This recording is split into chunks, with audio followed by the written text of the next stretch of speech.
Sir, may idea ba kayo o alam na site na kaya ma-estimate kung magkano matitira sa 70,000 per year? Minimum na sahod ng Visa 482 or magkano yung matitira monthly after tax, diba? Good day, Larry G. Buhay ayos. So, yung tanong ni Idol matagal lang tanong sa akin to, na-reply na sagutan ko na rin siya. Pero share ko na rin sa inyo para hindi na maulit yung tanong, no? So, yung tanong niya, sakto kasi taxation na ngayon eh. Malapit na yung taxation. So, next month, July.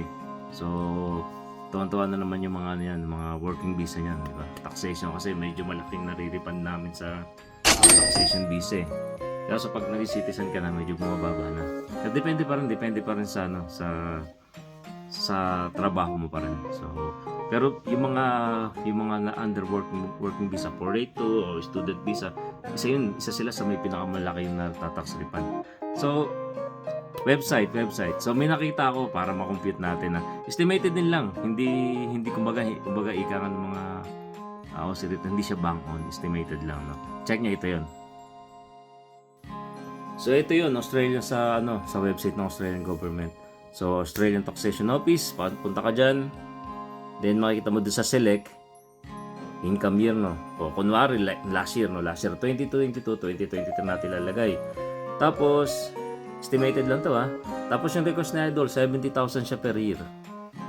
Yung annual na sahod niya, di ba? Go. Tapos resident for full year, non-resident, so non-resident pa. Okay. So submit natin. Ayun, 22,750. Yan yung itataksay ng government ng Australia. Pero may mariripan ka dyan, Idol, ka magalala. So, pero breakdown din natin ayon sa yung request. Okay. 70,000 na sahod minus natin yung tinax na 22,750. Yan yung magiging yearly income mo na, no? Tapos, so divide natin sa 12. Kasi 12 months. Divide natin to sa 4 ngayon. Itong na to. Divide natin sa 4.